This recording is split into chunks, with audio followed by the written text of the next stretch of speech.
Last winter, I visited Roatan Island in Honduras to check out an economic development zone called Prospera. Itself a fascinating and literally a groundbreaking story of the future of societies and governance, I nonetheless remained true to my travel storytelling nature and spent as much time in the next-door village of Crawfish Rock, a quiet, laid-back community where locals happily showed me around and showed me their ways. I got him, sir. I got him, sir. Hey. Hey, we gonna cook you, buddy. I got kids, grandkids. Wow. White sand. This is what it take on the beach, you see? It also provided a couple of service opportunities. One guy I bumped into every time I visited the village, who I called the surfboard fisherman. After I returned home, we chipped in and we got him a canoe. I went about 2 or 3 years. I think about 3 years. But not well good. His sister Virginia helped organize this purchase, and her husband Celso fed me the best Caribbean chicken in my life.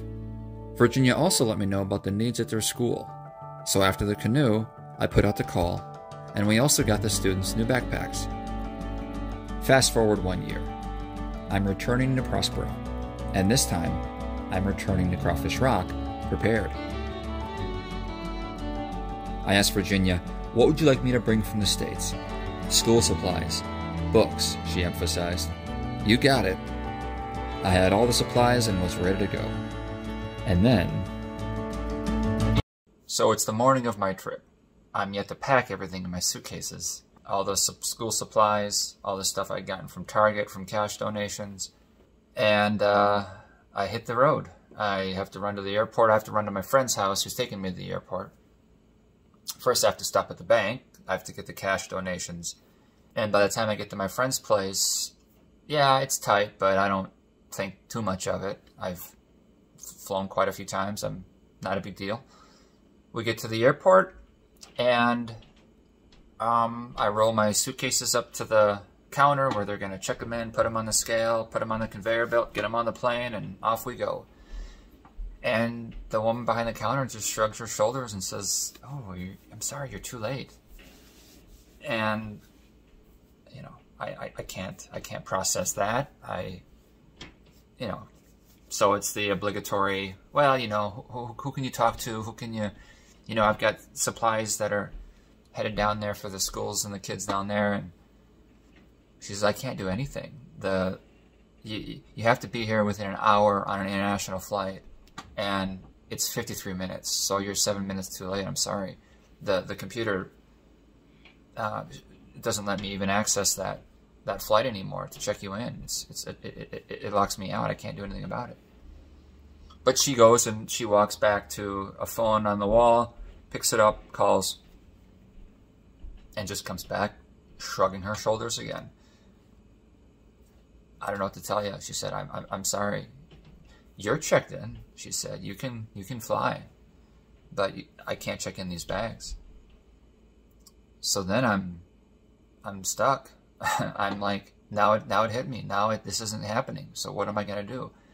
Am I gonna fly down there without these supplies? Or she says you can take another flight, but on that airline it wasn't for another week. It runs just every Friday from Minneapolis directly to there. I had my life set around this trip. You know, you schedule everything around a trip like this. So that didn't seem realistic, but I did not want to travel down there without the suitcases. Can I put some of the school supplies in my carry-on? What about my stuff? And do I have time? Because it's up against the clock now, even for me to get on the plane. So I called my friend. I said, Ryan, I screwed up. I can't get these suitcases on the plane.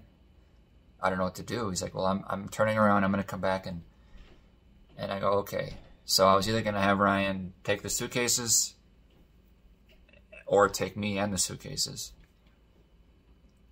I thought maybe he can ship them down. I talked to him about that briefly, but he's like, no, they wouldn't make it down there before you came home anyway. So I was like at a crossroads and I didn't know what to do. So I pulled the suitcases off to the side. I let the people behind me, you know, check in their bags. And I was just defeated. And waving the white flag, and I prayed. I said, God, whatever I should do from this point forward, whatever is best, it'll be okay. And I don't know how I put myself in this situation, but I did. So whatever ought to be, let it be. And I hadn't made up my mind yet about what I was going to do. I was probably going to not go on the trip and just reschedule everything and try to do it again. But it didn't come to that, because I suddenly heard a voice in real life. Sir, can you bring the bags up here? Can I see your bags? I look up. Yeah, sure. There is now a man next to the woman. I don't know where he came from, but he asked for my bag, and I zipped it back up, roll them back up there real quick, hand it to him. He takes a look at one, puts it on the scale, prints off a sticker, puts it around the handle, puts it on the conveyor belt, does it to the other one. All right, you're good. So I was, really? What a huge relief. Thank you. And I was telling them that, like, thank you. And the guy just said, oh, you better get up there, you're gonna miss your flight. So yeah, I didn't have much time for even myself to get on the plane. And I literally ran up the stairs and got to security, and then ran past security down to the gate, and I made my flight just fine. Then there was even a window seat open on the plane when I hadn't reserved one. So I was able to sit there, and I just looked out the window of the plane and thought, yeah, I realized that I had gotten in my own way on this trip, but external forces would have me take this trip anyway. So I took it, and I delivered the school supplies.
Holy shit, look at that snake.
So this is where you play soccer?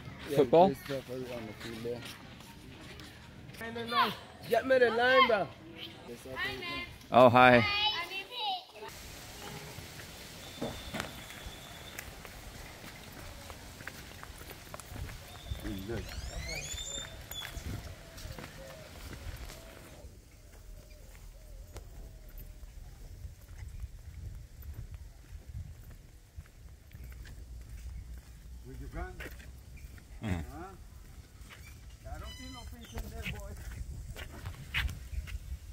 Hey, I'm a good guy.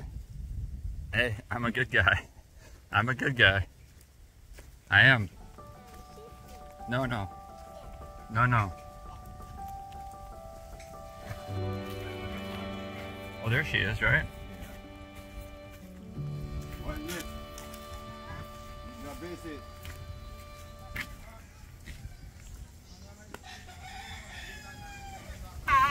I never start working. We know. That's why we're here to support you. Wow. I can imagine what little girls do I decide to give this to. So I wanted books like these for Sean and Gina to read when they're not doing anything. Let's start reading. There's a library, but you can't check out the books. So You have to read them on... you have to read them there. Oh, okay. Stuff like this, man, kids need it. Whether you're in first grade or whether you're in 9th grade. The public school system don't actually supply anything. They'll give you a list of things that you need to buy. Like that. Like that. And we got you a pencil sharpener. See, now the teacher can put this on her desk and all the kids can come up and sharpen their pencils. Do you think the teacher has something like that? When I was president of the PTA, they didn't. And we tried to find one, but you don't really find this on the island. This is a beautiful little package all put together. You have a few things in here. I'm kind of tempted to give these to like the kindergarten class. That's my son Sean. Are you the oldest? Okay, nice to see you, man. Let me tell you, we have from 3 months. So this is gonna find an owner. Definitely. I want to thank everyone that Brandon reached out to. You guys gave us the support for our school. That's where these stuff is going to go to 1st grade to 6th grade. And thank you guys, and blessing to everyone that had a hand in these donations. 1, 2, 3, cheese. Okay.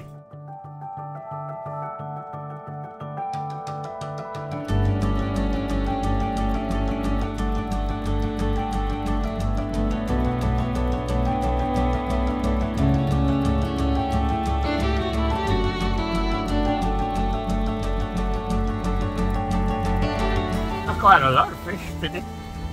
I get about 8 pounds of fish. But I sold them down on the road there. And then I bring the conchs up.